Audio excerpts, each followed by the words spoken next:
നമ്മൾ കർത്താവിനെ പേടിച്ചിട്ടല്ല മര്യാദയ്ക്ക് ജീവിക്കേണ്ടത്. നമ്മളെ അതിരുകളില്ലാതെ സ്നേഹിക്കുന്ന ദൈവത്തോടുള്ള എന്റെ പ്രതികരണമാണ് ഉത്തരവാദിത്വപൂർണമായ ജീവിതം. അതിരുകളില്ലാതെ സ്നേഹിക്കുന്ന ദൈവത്തോടുള്ള എന്റെ സ്വാഭാവികമായ പ്രതികരണമാണ് ഉത്തരവാദിത്വപൂർണമായ ജീവിതം. ഞാൻ കൽപ്പനകൾ അനുസരിക്കുന്നത് എന്റെ ദൈവത്തെ പേടിച്ചിട്ടല്ല, ആ സ്നേഹം കിട്ടിയത് കൊണ്ട്. ദൈവമേ, നീ എന്നെ സ്നേഹിക്കുന്നുണ്ടല്ലോ, നിന്റെ സ്നേഹം എന്നെ സ്പർശിച്ചു എന്ന ചിന്തയിൽ നിന്നാണ് എന്റെ ധാർമ്മിക ജീവിതം വരുന്നത്. അല്ലാതെ ദൈവത്തെ പേടിച്ചിട്ടല്ല. ദൈവം പണി തരും, ദൈവം ശിക്ഷിക്കും, അങ്ങനെ ഭയന്നിട്ടല്ല. പുതിയ നിയമം മുഴുവൻ ഈ സ്നേഹമാണ്. പഴയ നിയമത്തിൽ നിങ്ങൾ ചിലപ്പോൾ ശിക്ഷയെക്കുറിച്ചൊക്കെ കണ്ടമാനം വായിക്കുകയും പേടിക്കുകയും രാത്രി ഞെട്ടി എണീക്കുകയൊക്കെ ചെയ്യുമായിരിക്കും. പക്ഷെ പുതിയ നിയമത്തിൽ മുഴുവൻ സ്നേഹമാണ്.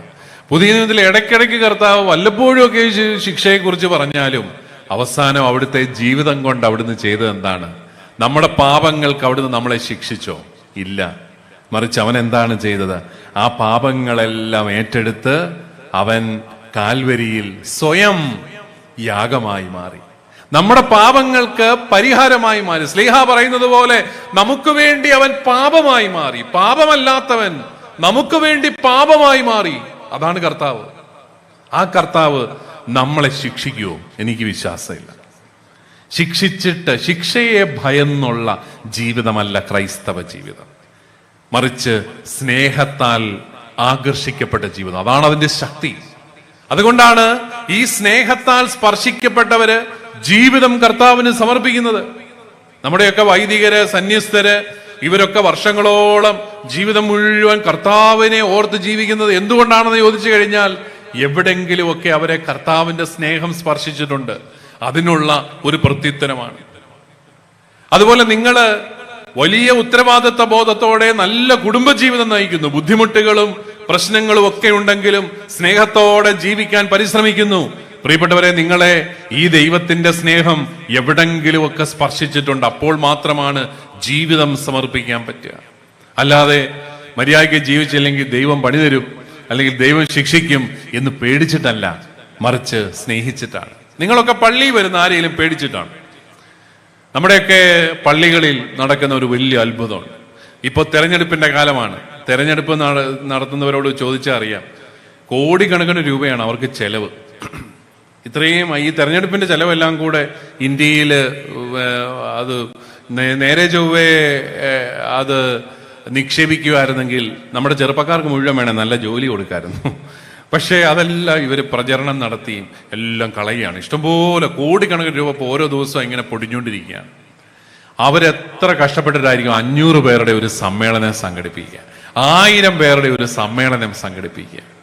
അവർക്കൊക്കെ അത്ഭുതമുള്ള ഒരു കാര്യം, എല്ലാ ഞായറാഴ്ചയും വലിയ ഇടവകളിലൊക്കെ 1000, 2000, 3000, 4000, 5000 പേര് പള്ളിയിൽ ഒരുമിച്ച് കൂടുന്നു.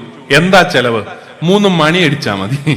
3 മണി അടിച്ചു കഴിഞ്ഞാൽ 1000 പേര് ഒരുമിച്ച് കൂടുക. എന്നെ ഇടപെട ഇത്? ഒരു അനൗൺസ്മെന്റും ഇല്ല, ഒരു പള്ളിയിൽ ഒരു അറിയിപ്പും ഇല്ല, ഒന്നുമില്ല. ഇപ്പൊ പിന്നെ നമ്മുടെ അച്ഛന്മാരെല്ലാം ടെക്നോളജി എല്ലാം പഠിച്ചത് കൊണ്ട് വാട്സപ്പ് ഗ്രൂപ്പിലൊക്കെ ഇതേ കുർബാനയുണ്ടെന്നൊക്കെ പറയും. ഇല്ലല്ലോ ഇവർ വരും. അത് വലിയ അത്ഭുതമാണ്. നിരീശ്വരന്മാരെല്ലാം കൈകൊട്ടി സന്തോഷിച്ചിരിക്കുകയായിരുന്നു. എന്നതാ, ആ കോവിഡ് വന്നപ്പോ പള്ളിയെല്ലാം പൂട്ടിയേ, ദൈവം പരാജയപ്പെട്ടെ എന്നൊക്കെ പറഞ്ഞ് സന്തോഷമായിട്ടിരിക്കുകയായിരുന്നു. അവർക്കെല്ലാം ഭയങ്കര സങ്കടമായി. കാരണം എന്നാ, ആ പള്ളി ശകലിച്ചേ വിധം തുറന്നപ്പോഴേ ജനമെല്ലാം ഓടി വരികയാണ് പള്ളിയിലോട്ട്.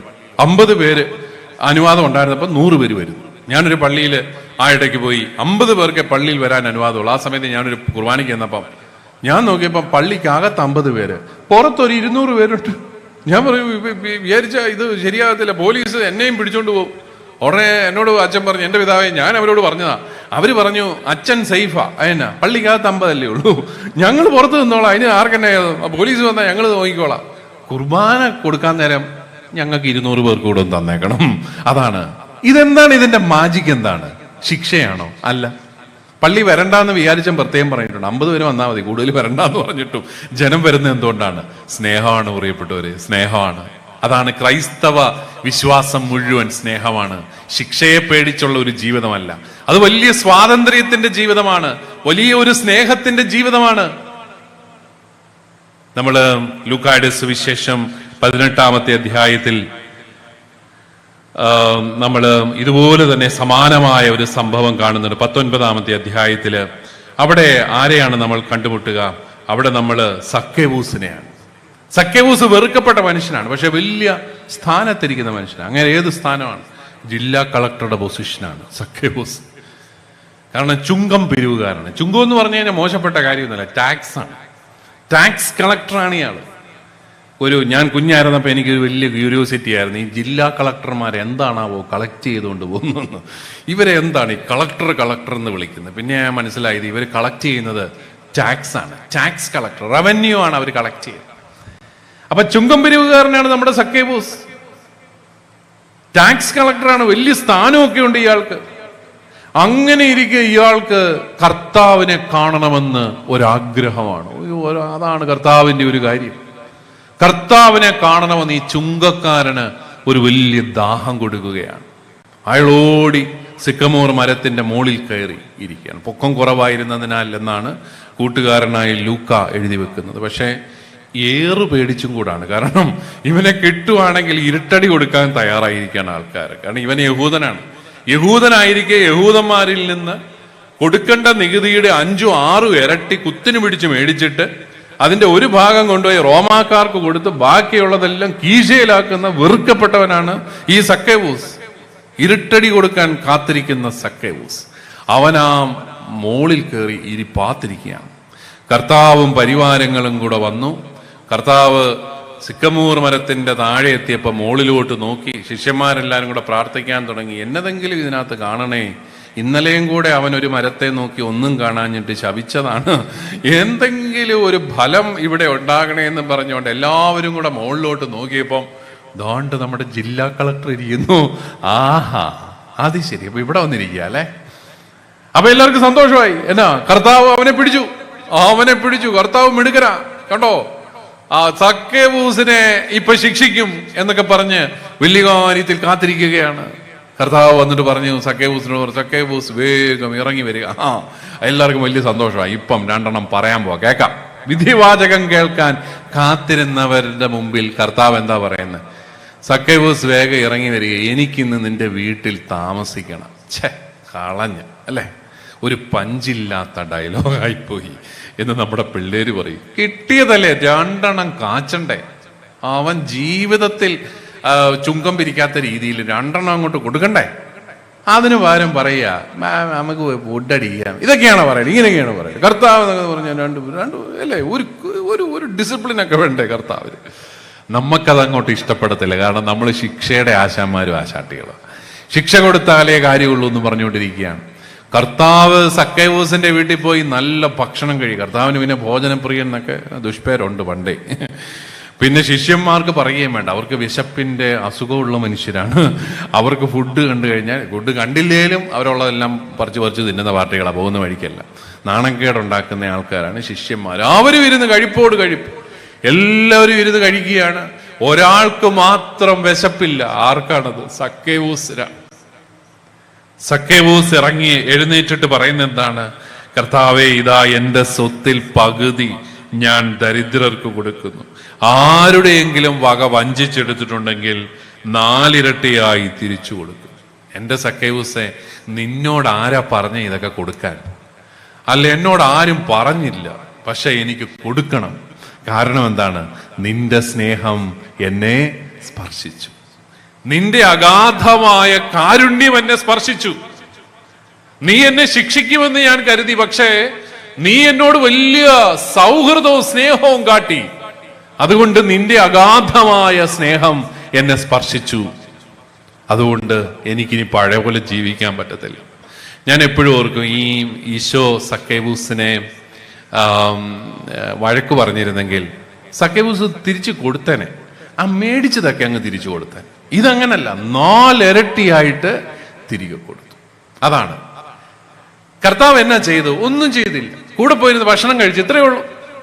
കാരുണ്യം കൊണ്ട് വ്യക്തികളിൽ മാനസാന്തരം ഉളവാക്കുന്ന അത്ഭുതകരമായ അജപാലന ശൈലിയായിരുന്നു നമ്മുടെ കർത്താവിൻ്റെത്.